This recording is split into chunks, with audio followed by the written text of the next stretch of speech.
Assalamualaikum warahmatullahi wabarakatuh. Perkenalkan, kami dari kelompok 5 dengan anggota saya sendiri, Zahra Melani.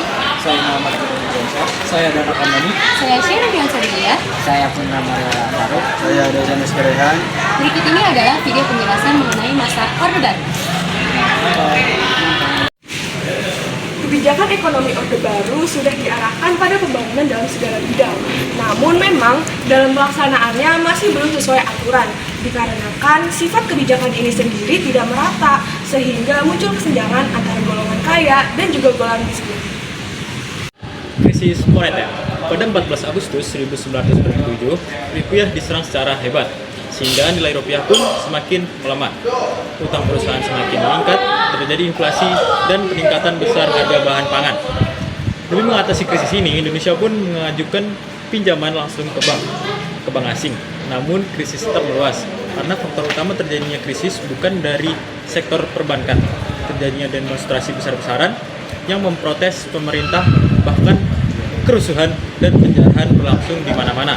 Situasi yang sangat panas ini akhirnya membuat Presiden Soeharto mundur pada 12 Mei 1998. Kondisi sosial masyarakat pada saat itu sangat tidak stabil, penuh konflik, dan berada dalam situasi yang membutuhkan pemulihan jangka panjang. Pemerintahan Orde Baru menjanjikan stabilitas sosial, tetapi menggunakan cara-cara represif yang turut memengaruhi dinamika sosial pada masa berikutnya. Yang pertama, polarisasi masyarakat.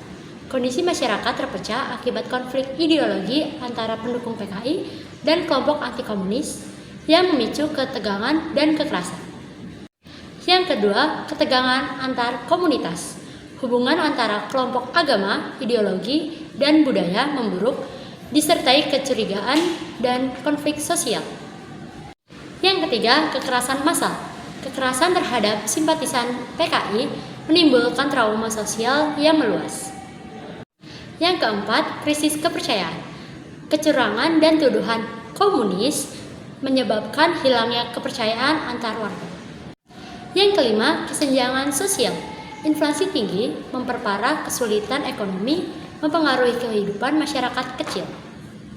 Yang keenam, gerakan mahasiswa. Mahasiswa memimpin tuntutan sosial, memperjuangkan reformasi politik dan ekonomi. Ketujuh, runtuhnya nilai sosial. Konflik ideologi dan propaganda merusak nilai gotong royong dan harmoni tradisional. Selanjutnya, terdapat 2 program untuk mengatasi berbagai masalah ekonomi yang telah disebutkan tadi. Yang pertama itu ada program jangka pendek. Program ini dibuat berdasarkan TAP MPRS nomor 22 tahun 1966 dengan 2 cara. Yang pertama itu ada stabilitas atau menyusun APBN berimbang serta pinjaman luar negeri. Yang kedua itu rehabilitasi dengan menjamin keamanan para investor asing.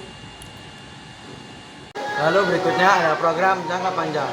Pada April 1969, pemerintah Orde Baru mengeluarkan landasan pembangunan yang disebut Repalita atau Rencana Pembangunan 5 tahun. Repalita menjadi 5 bagian, yaitu sebagai berikut. Repalita pertama, yaitu pada tahun 1969, pemerintah fokus melakukan rehabilitasi dan prasarana. Lalu Repalita 2 dan 3, pemerintah fokus pada pencapaian ekonomi dan stabilisasi nasional. Repalita 4 terjadi pada tahun 1984 sampai dengan 1989 dan Repalita 5 terjadi pada 1989 dan 1994. Periode ini dimulai berfokus pada sektor industri, khususnya industri barang ekspor. Kebijakan politik dalam negeri meliputi yaitu pertama, pelaksanaan pemilu 1971. Pada tahun 1971, pemerintahan Soeharto melaksanakan pemilu pertamanya. Pemilu ini sebelumnya sudah diatur melalui SI MPR 1967. Dalam pemilu ini, bahkan hingga pemilu-pemilu berikutnya yang dilaksanakan tahun 1977, 1982, 1987, 1992 hingga 1997. Selalu memiliki pemenang yang sama, yaitu golongan karya atau Golkar. Yang kedua, penyederhanaan atau fusi partai politik. Penyederhanaan atau fusi partai politik menjadi 2 partai dan 1 golongan karya, yaitu fusi Partai Orde Baru meliputi Partai Persatuan Pembangunan, merupakan gabungan dari Nahdlatul Ulama, Permusi, Perti, dan PSII. Yang kedua itu Partai Demokrasi Indonesia, merupakan gabungan dari Partai Nasional Indonesia, Partai Katolik, Partai Murba, Partai IPKI, dan Partai Parkindo. Golongan karya atau Golkar. Kebijakan politik luar negeri. Yang pertama, kembali menjadi anggota PBB. Setelah keluar dari PBB pada 1965, Indonesia kembali menjadi anggota pada 28 September 1966, memperbaiki posisi internasionalnya. Yang kedua, pemulihan hubungan diplomatik.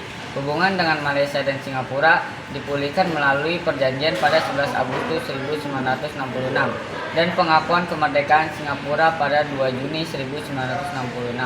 Sementara hubungan dengan Tiongkok diputuskan.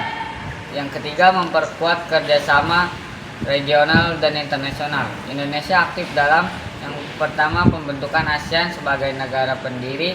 Yang kedua, mengirimkan kontingen Garuda untuk misi perdamaian. Yang ketiga, berpartisipasi dalam konferensi tingkat tinggi non-blok. Yang keempat, berperan dalam organisasi konferensi Islam atau OKI.